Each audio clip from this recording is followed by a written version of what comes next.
మత్తయి సువార్త 8వ అధ్యాయము చూడండి. మత్తయి సువార్త 8వ అధ్యాయము 4వ వచనం.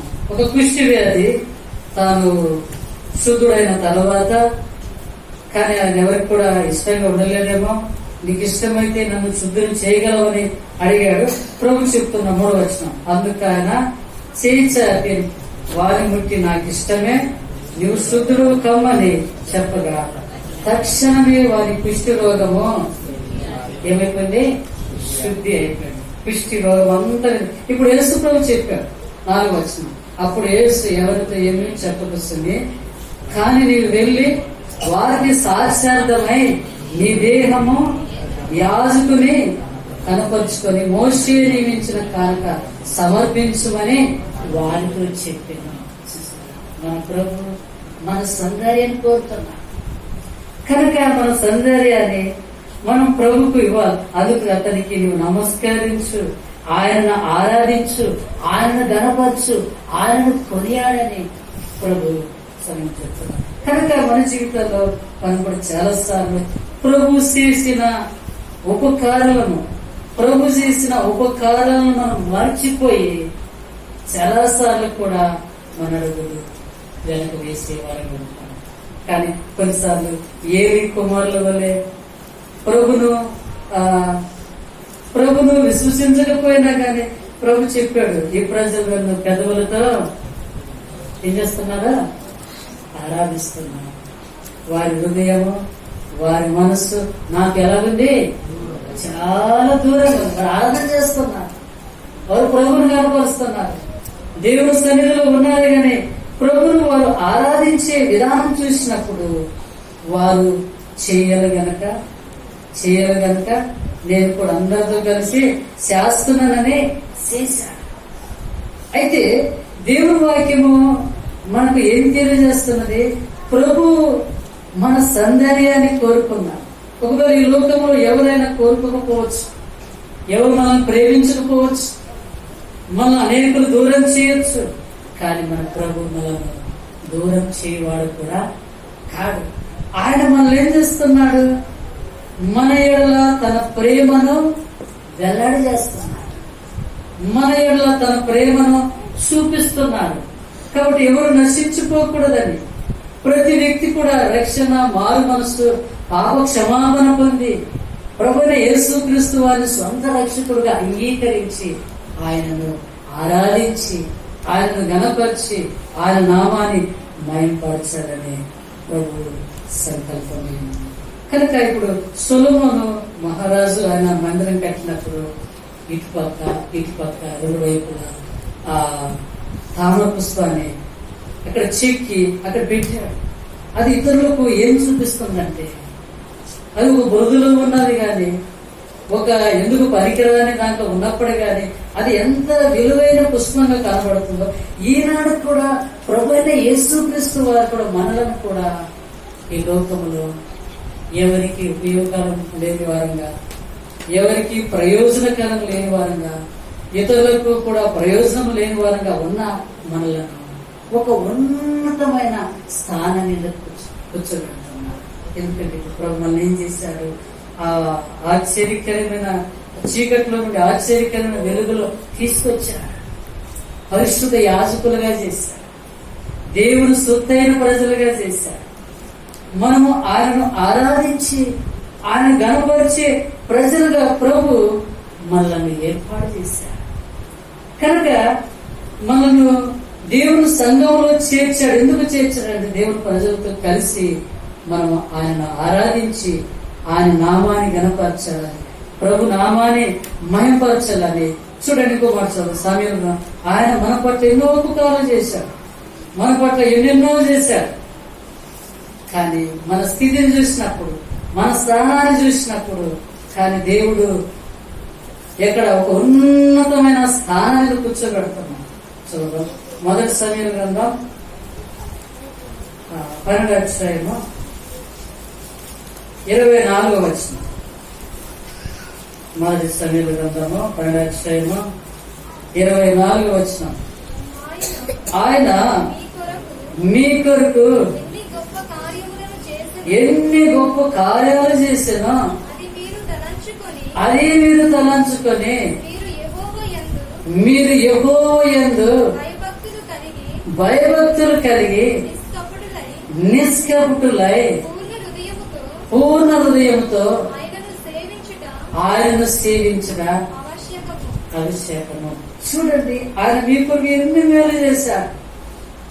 ఒకటి పెట్టుకో, బురదలో ఉన్న, బెండ కుప్పలో ఉన్న, దీన స్థితిలో ఉన్న, పాపం అనే కుష్టి చేత, పాపం అనే లోకమనే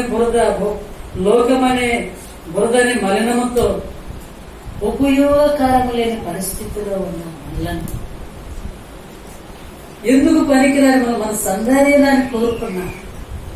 చూడండి, ఆ స్థితిలో ఉండి ఒకవేళ కనుక ఏలి కుమారుల వల్లే దుర్మార్గం పనులు చేసి మన యాత్ర ముగిస్తే పరిస్థితి ఒకసారి ఆలోచించాలి. అటువైపు వెళ్ళవలసిన మనలను ప్రభు ఆ స్థితి నుంచి తప్పించి దేవుని జనాంగమైన దేవుని మందిరాల్లో ఈనాడు మనల్ని చేర్చాడు. పరిశుద్ధుల గుంపులో మనల్ని సమకూర్చాడు. ఆయనను ఆరాధించి సేవించాలని కనుక అందుకు ప్రభు మన సౌందర్యాన్ని కోరుతున్నారు. ఈ లోకంలో మనం చూస్తుంటాం, వారు పగలున్నంత వరకే లోక చీకటిలో కూడా వారు తన వస్త్రధారణ విషయంలో కావచ్చు, వారు చేస్తున్న కార్యాలు కావచ్చు, వారు చేస్తున్న పనులు కావచ్చు, ఎంత భయంకర పరిస్థితులు ఉన్నాయి. ఈ కామదుష్టము ఏ రీతిగా తన హాని కలుగుకుండా కప్పుకుంటుందో ఈనాడు కూడా మనం ఆ రీతిగా జీవించాలని అందుకని ప్రభు మన పట్ల ఎంతో మేలు చేసి దేవుని సన్నిధిలో మనం చేర్చాడు. అంతేకాదు ఎక్కడ కూర్చోబెడుతున్నాడు. ఆ కారణం చేత ప్రభువును మనం ఏం చేయాలా? పూర్ణ హృదయంతో, పూర్ణ ఆత్మతో ప్రభువును మనం ఆరాధించి ప్రభువును ఏం చేయాలి? గణపరిచేవారు, ప్రభువును కొనియాడేవారు ఉండాలి, ప్రభు నామాన్ని స్మరించేవారు ఉండాలి. చూడండి, గొప్ప చదువు చూస్తున్నాం. ప్రకటన గ్రంథం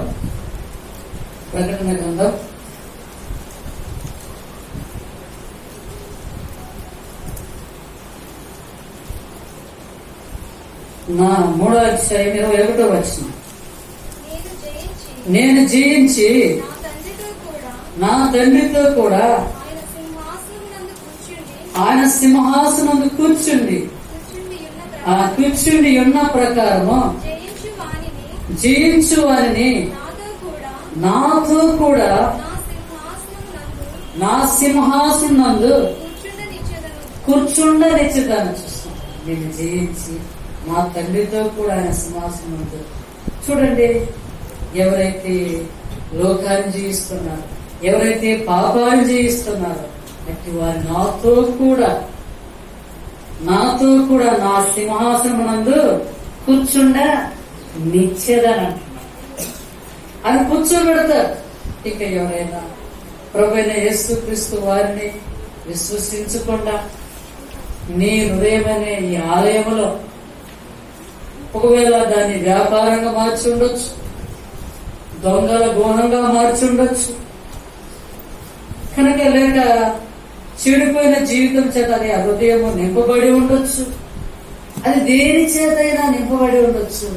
అయితే ప్రభు దగ్గరికి వస్తే నీ జీవితము అద్భుతంగా మార్చబడుతుంది. ఆ ప్రభు నీలోనికి వస్తే పాతవన్నీ కూడా వెళ్ళిపోతాయి. ఒక కొత్త వ్యక్తిగా, ఒక నూతన వ్యక్తిగా మనం ఆయనను ఆరాధించగలం, మనం ఆయనను సేవించగలం, ప్రభువును మనం ఘనపరిచి కొనియాడగలం. ఇది అనుకూల సమయం, ఇది రక్షణ దినం. కనుక ప్రభు ప్రతి వ్యక్తి పట్ల తన ప్రేమను ఏం చేస్తున్నట్టు ఆయన వెల్లాడి చేయిస్తున్నాడు. చివరిగా ఎక్కువ మాట ముగిస్తాను. చివరకు దాని గింజలు ఎలా ఉంటాయంటే, ఏ గింజలైనా 2 సంవత్సరంలో ఏమైపోతాయి? అవి పాడైపోతాయి. ఎన్ని సంవత్సరాలైనా కామకృష్ణ గింజలు పాడవు. దాన్ని నైజం చూడండి, పాడవు. అది యేసు ప్రభుకు చూసినప్పుడు కనబడుతుంది. అయితే చూడండి, ప్రభు అయిన యేసుక్రీస్తు వారు కూడా ఏమైనాడు? ఒక మాట చదివి నేను ముగిస్తాను. చూడండి, రోమిలకు రాసిన పత్రిక మొదటి అధ్యాయం 5వ వచనం. రోమిలకు రాసిన పత్రిక మొదటి అధ్యాయము 5వ వచనము మధ్య భాగంలో ఉంటుంది. అక్కడ యేసుక్రీస్తు శరీరాన్ని బట్టి దావీదు సంతానంగాను అక్కడ నుంచి యేసుక్రీస్తు శరీరం బట్టి దావీదు సంతానముగాను మృతులలో నుండి పునరుద్ధానుడైనందున పరిశుద్ధ ఆత్మను బట్టి దేవుని కుమారుడుగాను ప్రభావముతో ఆయన నిరూపింపబడ్డాడు. ఏమని? మృతుల్లో నుండి పునరుద్ధానుడైనాడు యేసు ప్రభువారు. ఆయన సమాధిలో నుండి తిరిగి లేచినాడు. ఈ లోకంలో చాలా మంది బాబాలు కూడా అదే అన్నారు. మేము కూడా యేసు ప్రభువుని లేస్తామని చెప్పిన వాళ్ళందరూ ఉన్నారు. వారు నేటి వరకు కూడా సమాధిలో నుండి లేగలేదు. యేసు ప్రభు నిరూపించబడ్డాడు. ఆయన సమాధిలో నుండి తిరిగి లేచి ఎవరైతే ఈ ప్రభువును కలిగి ఉంటారో, ప్రభు చెప్పి నా మాట విని నన్ను పంపిన వాడు విశ్వాసం వచ్చేవాడు ఎవరట? నిత్య జీవం గలవాడు.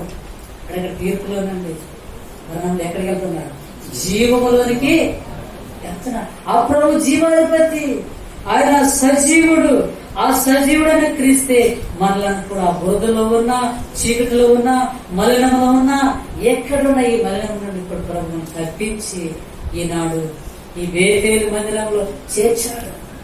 ఈనాడు ఈ దినముడి సర్వ సమాజానికి, దేవుని సంఘానికి ఆదర్శనీయంగా ఒక తామర పుష్పంలాగా మనం కనబడాలని, ఒక తామర పుష్పంలాగా మన దేవుని ప్రజలు ఆరాధించే ప్రజలు ఇలాగ ఉంటారు.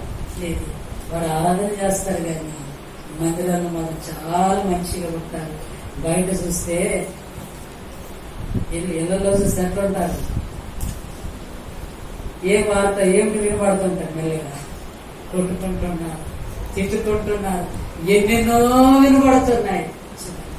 ఈ నోటితోనే ఆరాధించగలం, ఈ నోటితోనే తిట్టగలమా? ఇది తగదా? ఇది తగదు. ఎందుకంటే ఒక దానిలో నుండి మంచి నీళ్ళు వస్తుంది, దాని నుండి చేదు వస్తుందా? చేదని రావాలా, మంచి ఏదో ఒకటి రెండు. ఎందుకు? ఇటు ప్రభువును ఆరాధిస్తూ అటులో బయట దయ్యాన్ని ఆరాధిస్తే ఎట్లుంటది?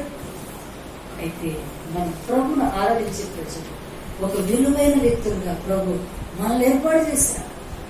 ఒక ప్రాముఖ్యమైన వ్యక్తులుగా ప్రభు మనల్ని స్థిరపరిచాడు.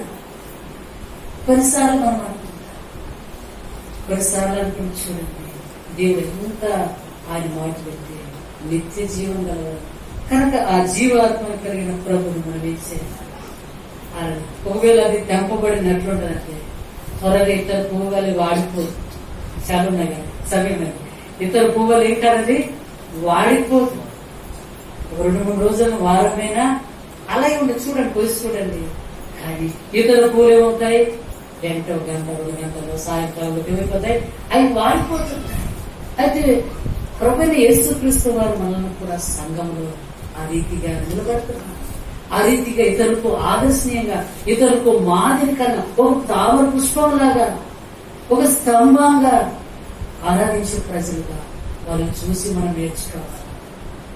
కొంతమంది మా మార్పును చూసి ఒక మందిరంలో ఆయన అప్పుడే మందిరానికి వచ్చింది. ఆయన ప్రైజ్లో అన్నారు. అంటే ప్రైజ్లో అంటే ఆయన తెలియదు. ఆ తర్వాత ఆ మందిరానికి వచ్చే కొలది, వారు మాట్లాడే మాట కొలది ఆయన జుట్టు చాలా చింపురుగా ఉండేది, ఆయన జుట్టు చాలా అసహ్యంగా కనపడేది. కానీ అక్కడున్న ప్రజలను చూసి, అక్కడున్న వాతావరణం చూసి, వారితో మాదిరికరంగా ఉన్న చూసి ఒక వారం చూశాడు. 2వ వారం కూడా ఆయన మనసు తట్టి, నేనెందుకు ఎట్లుండాలా, నేనెందుకు ఈ ఫ్యాషన్, నేనెందుకు వేరే కనబడుతున్నా, నేను అలా ఉండకూడదు, నేను కూడా వారిలేదే ఉండాలని. ఆ తర్వాత నుంచి ఆయన ఏమైనాడు? మార్పు చెందాడు. ఈనాడు కూడా మన ప్రభుని ఆరాధించడం బట్టి, ప్రభుని గణపరచడం బట్టి, ప్రభుని కొనియాడడం బట్టి ఇతరులు కూడా రక్షణ లేని వారు కూడా మనం చూసి ఆ కామర్పుషం చాలా వలైంది, సంబంధం చెక్కబడింది. ఆ రీతిగా నేను కూడా ఉన్నాను.